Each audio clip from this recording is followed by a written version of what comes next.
Harihara Veeramallu cinema release సందర్భంగా industry మరి పవన్ కళ్యాణ్ పైన కుట్ర చేసింది. సినిమా రిలీజ్ అవుతున్నటువంటి క్రమంలో థియేటర్లన్నీ జూన్ 1 నుంచి మూసివేస్తున్నారనేటువంటి ఒక పెద్ద వివాదం జరుగుతూ ఉంది.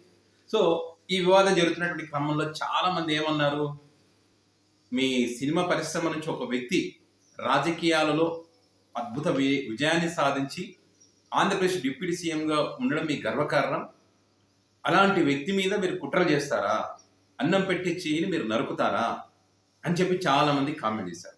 మరి కొంతమంది ఇండస్ట్రీలో ఆ నలుగురే అని చెప్పి కొంతమంది డి రామనాయుడు వాళ్ళ ఫ్యామిలీ కానీ, అంటే సురేష్ గారు వెంకటేష్ ఫ్యామిలీ ఉన్నారు కదా, వాళ్ళు కానీ, అదేవిధంగా దిల్ రాజు గారికి సంబంధించి కానీ, అల్లు అరవింద్, వీళ్ళందరికీ సంబంధించి కొంతమంది నలుగురు అని చెప్పి వాళ్ళ యొక్క ఫ్యామిలీ ఫొటోస్, వాళ్ళ ఫ్యామిలీలో ఉన్న ఆడవాళ్ళు ఉంటారు, వాళ్ళ ఫోటోల పైన కూడా విపరీతమైనటువంటి కామెంట్లు, బూతులు పెడుతూ మరి సునకానందం పొందారు. తీరా ఏంటయ్యా దాని వెనక అంటే, ఈ వివాదం ఎక్కువ కాకూడదని చెప్పి నిన్న అల్లు అరవింద్ గారు మాట్లాడారు. అల్లు అరవింద్ గారు కూడా ఒక క్లారిటీ ఇచ్చారు. తనకు ఉన్నటువంటి సినిమా థియేటర్లు ఎన్ని, ఉన్నటువంటి 15 థియేటర్లలో నేను కుట్ర చేయడానికి ఉంది ఇక్కడ అని చెప్పి ఆయన అనేక విషయాలు చెప్పే ప్రయత్నం చేశారు. ఈరోజు దిల్ రాజు గారు ముక్కుసూటిగా ఉన్నది ఉన్నట్టుగా మాట్లాడేశారు. ఒక క్లారిటీ ఇచ్చారు, ఒక బాంబు పేల్చారు అంటారు కదా, ఆ రకంగానే ఆయన ఈరోజు మాట్లాడారు. ఎందుకు ఈ మాట అంటున్నారంటే, బాంబు పేల్చారని చెప్పి ఏదైతే ఈ మీటింగ్ లో మొత్తం దిల్ రాజే చేశారు, ఆ నలుగురే చేశారని చెప్పి ఏదైనా కామెంట్ చేశారో, ఈ కామెంట్ కి సంబంధించి ఇది కూడా ఈ మీటింగ్ జరిగినటువంటి ఈ ప్రాంతం కూడా ఈస్ట్ గోదావరిలో ఒక మీటింగ్ జరిగినప్పుడు ఆ మీటింగ్ లో మరి థియేటర్ల వ్యవహారానికి సంబంధించి, బంధుకు సంబంధించి మాట్లాడింది ఎవరు, జనసేన పార్టీకి సంబంధించినటువంటి సత్యనారాయణ అనేటువంటి వ్యక్తి. దిల్ రాజు గారు చెప్పినటువంటి మాట, ఈ బంధు వెనక వాళ్ళు ఉన్నారని చెప్పి. సో ఇక్కడ మరి కుట్ర చేసినట్టుగా ఎట్లా ఉంది.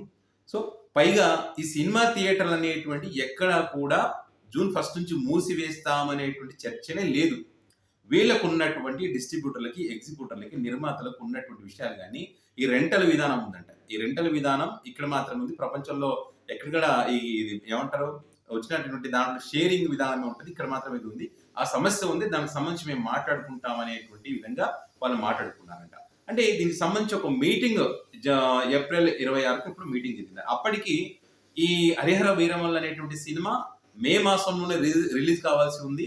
అది పోస్ట్ పోన్ చేసుకున్న సంగతి కానీ, దాన్ని పలానా డేట్కి రిలీజ్ చేస్తున్నాం, దాన్ని లాక్ చేస్తామనే విషయాలు కానీ వీళ్ళకి అసలు ఏది తెలియదంట ఆ సినిమాకి సంబంధించి.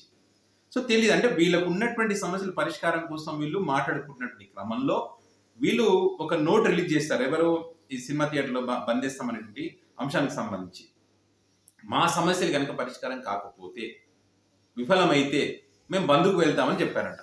అంతవరకే. అంటే ఇక్కడ బంద్ చేస్తాము, ఇంకా జూన్ 1 నుంచి బంధు అని కాదు, ఇక్కడ చర్చలు జరగాలి. చర్చలు జరిగి చర్చల ఫెయిల్యూర్ అయితే అప్పుడు బంధుకు వెళ్తారు. ఇది ఎవడో ఏదో చెప్తే కొన్ని మీడియా ఛానల్స్లో జూన్ 1కి బంద్ అని చెప్పి పెద్ద ఎత్తున చేశారు. సినిమాని హరిహర వీరమల్లును టార్గెట్ చేసుకునే చేశారు అనే విధంగా వీళ్ళు పెద్ద ఎత్తున తప్పుడు ప్రచారం చేయడంతో మరి ఇంత పెద్ద వివాదం జరిగిందని, అసలు ఈ హరిహర వీరమల్లు సినిమా అనేది మా అకౌంట్లో లేదు, మాకు తెలియదు దాని గురించి అని చెప్తున్నాను. ఇదే కాకుండా ఇంకొక విషయం ఏంటంటే, ఇంపార్టెంట్ విషయం ఏంటంటే, థియేటర్లు ఇవన్నీ కుట్ర చేస్తున్నారని చెప్పారు కదా. ఇక్కడ దిల్ రాజు గారు చాలా క్లియర్గా అది ఎవరికి చేరాలో, ఎవరైతే దీని గురించి మాట్లాడుతున్నారో వాళ్ళకు చెప్పుతో కొట్టినట్టుగా చెప్పారు. ఇందులో ఏమాత్రం డౌట్ లేదు. ఎందుకంటే థియేటర్కి సంబంధించి సింగిల్ థియేటర్లు తెలంగాణలో ఎన్ని ఉన్నాయి, సో అందులో వీళ్ళకు ఉన్నటువంటి థియేటర్స్ ఎన్ని, దిల్ రాజు గారికి వీళ్ళకు ఉన్నటువంటి ఎస్విసి దాని పేరున ఒక 30 థియేటర్లు వీళ్ళకు ఉన్నాయి 370లో. అదేవిధంగా ఏషియన్ ప్లస్ సురేష్ వాళ్ళకు ఉన్నటువంటి థియేటర్లు 90. అంటే 370లో ఈ 120 థియేటర్లు పోతే మిగిలినటువంటి 250 థియేటర్లు అన్ని కూడా ఓనర్స్ చేతుల్లోనే ఉన్నాయి. అంటే ఎక్కువ థియేటర్లన్నీ కూడా ఓనర్ చేతిలో ఉన్నప్పుడు వీళ్ళు ఎక్కడ ఇంకా వాళ్ళ సమస్యల కోసం వాళ్ళు థియేటర్ క్లోజ్ చేస్తాం, మూసేస్తాం, మాకున్న సమస్యలు ఇవన్నీ వాళ్ళు ఈ అంశానికి సంబంధించి డిస్కషన్ పెట్టుకున్నారు. ఇక్కడ దీనిపైన కుట్ర చేశారనడానికి ఏముంది చెప్పండి. సో వీళ్ళు కూడా మరి నిజంగానే సమస్యలు ఉన్నాయా, ఉంటే పరిష్కారం ఏ రకంగా చేసుకోవాలి దానికి సంబంధించి ఒక 6 నెలల స్టేట్మెంట్, వీళ్ళకి సంబంధించిన స్టేట్మెంట్ తీసుకొని అది పరిశీలించిన తర్వాత నిజంగా కనుక సమస్యలు ఉంటే వాటిని పరిష్కారం చేసుకునే దిశగా మనం అడుగులు వేద్దామని చెప్పి ఒక ఆలోచన వ్యక్తం చేసుకున్నారంట. అందులో ఈ ఫిలిం ఛాంబర్లో గొడవ పడినటువంటి సందర్భాలు ఉన్నాయి. ఎవరికి సమస్య వస్తే వాళ్ళు వెళ్ళి సింగిల్గా వెళ్ళి నా ప్రాబ్లం కదా అని చెప్పి ఈ ప్రభుత్వ పెద్దలు కలవడం, ప్రభుత్వాలు పెద్దన్న పాత్ర పోషిస్తాయి ఇక్కడ తెలంగాణ కానీ అటు ఏపీలో కానీ ఈ సినిమా ఇండస్ట్రీకి సంబంధించి. కానీ అందరూ ఒక యూనిట్ అనేటువంటిది లేదని చెప్పి కుండబద్దలు కొట్టాడు. సినిమా ఇండస్ట్రీలో యూనిట్ అనేటువంటిది లేదు. లేకుండా చేసింది ఎవరైనా వీళ్ళే చేశారు, యూనిట్ లేకుండా.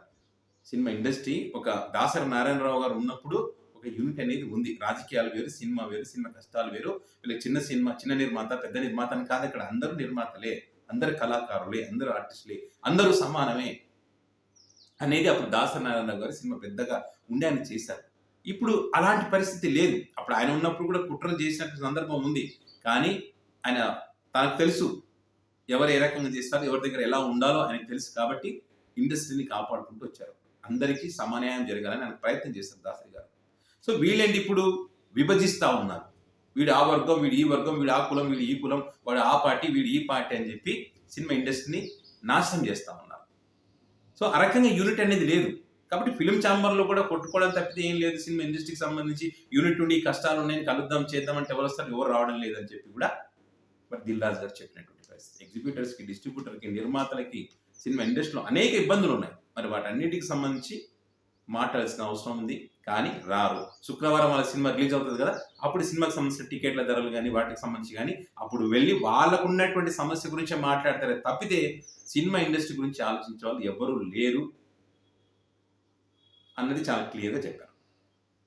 మరి ఇదే ఇప్పటికే కొన్ని 50 థియేటర్ల దగ్గర మూసివేసే పరిస్థితి కూడా వచ్చిందని కూడా ఆయన చెప్తా ఉన్నారు. మరి ఇది పవన్ కళ్యాణ్ గారు సినిమా ఇండస్ట్రీని కాపాడాలి, పాలసీలు రూపొందిస్తున్నామంటే మరి ఇన్ని కష్టాలు ఎప్పటి నుంచో ఉన్నాయని చెప్తా ఉన్నారు కదా.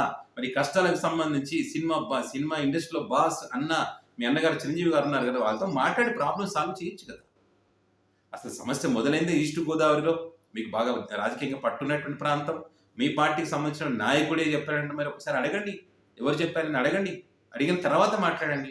ఇవన్నీ ఏమి తెలుసుకోకుండా మా పైన కుట్ర చేశారు, మా సినిమా నాశనం చేయాలని చూస్తారు, అన్నం పెట్టి చేతులు నరకేయాలని చూస్తూ ఉన్నారు, మా దేవుడు అని కొంతమంది మీ ఉన్నటువంటి అభిమానులు ఈ రకంగా వాళ్ళని టార్గెట్ చేస్తారు. ఎందుకంటే దిల్ రాజు గారు అంటా ఉన్నారు, ఎందుకంటే వాళ్ళ కష్టాలు వాళ్ళకు ఉన్నాయి.